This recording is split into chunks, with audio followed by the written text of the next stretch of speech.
All right.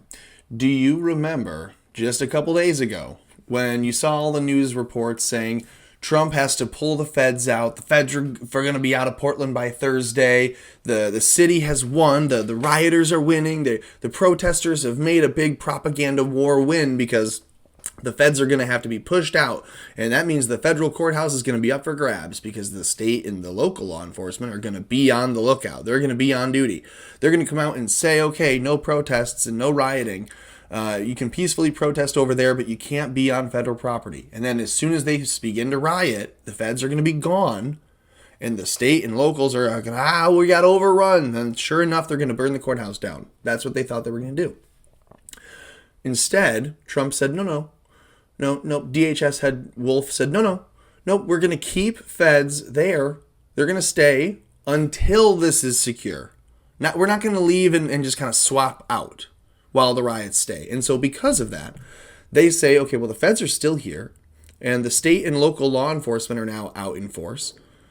Well, sure enough, as you've probably seen, people aren't rioting because now the police are showing up. Local, state, and feds. They're all there. All the law enforcement are there. Well, newsflash. This is what it is. Sporadic protests. Washington Post, how idyllic to say it's sporadic protests.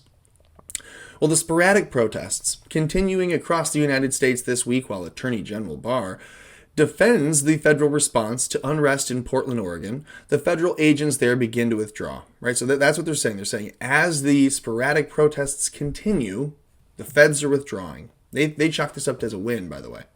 Here are some significant developments. Calm has returned to Portland. What's the opposite of calm? Panic. So remember when you're reading fake news, think about this. The panic is set for Portland. That's what we're reading between the lines here.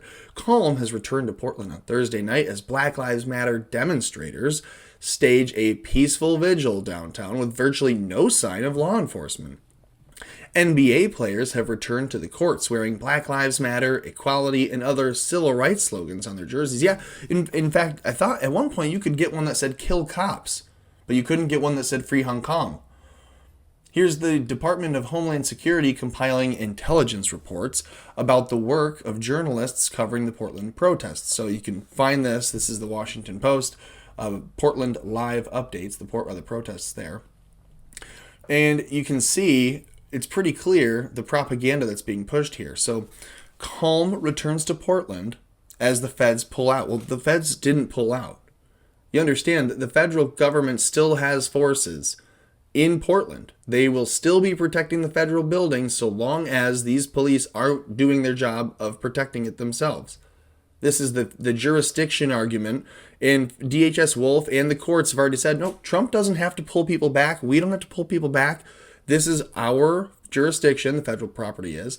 We can protect it, and we will. And if the state police don't help us do that, then we have to arrest these people. So you choose. And so the state police then are out saying, okay, fine, we're going to create a barrier. We're going to create this wall and make sure that they don't do that. And then the protests will be over here.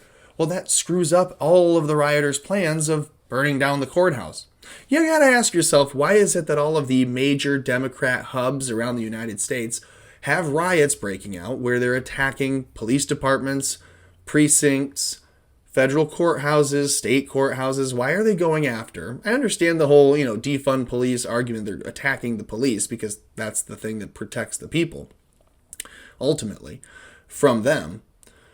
But why are they going after the courthouses in particular in these cities? It's almost as if they know that there's been corruption. There's been some kind of shady dealing. And again, it's always been led by Democrats. The last time that Portland elected a Republican to the city council, I think was like the 50s or 60s. So you got to think, okay, if it's Democrats through and through, what are they hiding in those buildings that they know if they were raided by the feds, like they have been threatened to have happen, what would be found?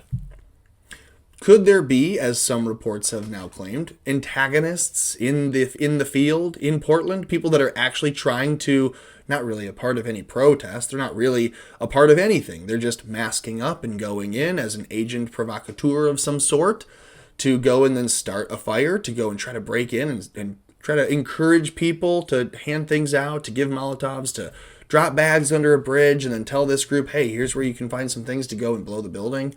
I mean, we're seeing those things happening, so we're wondering are they creating it themselves in their garages? Curious. But if they were, you wouldn't find them in bags stashed under buildings and stuff. They would just bring them with you, you'd think. So I think those are caches of things, weapons, drops of weapons, just like you saw pallets of bricks. When you see the Molotov bags being pointed out to police as, hey, someone just told me to go grab this bag, go check this out, and the police go check it out, and sure enough, it's weapons. What do you think that means? I think it means that the looting, the rioting, all of the protest begins looting, one. The looting then you can turn into just outright rioting. If you have massive politically charged rioting, you can then tell all of those people by just directing a few. You put a few people at the front of the riot and you say, direct them towards the federal building. That's where we're going to attack. And then sure enough, they're all doing that. And for 60 some odd days in Portland, that's what we have. We have rioters attacking every night at the federal building. And you have to ask why. They're not going after any other buildings that are around it. They want the federal building torn down. They have other federal property in Portland they could be going after, but they're not. They're going after the court. What is in the court that they need to destroy? What's being protected or held in that court more often is the better question, really. I don't know. So like this video if you did like it, and if you didn't like it, anyways, please like the video.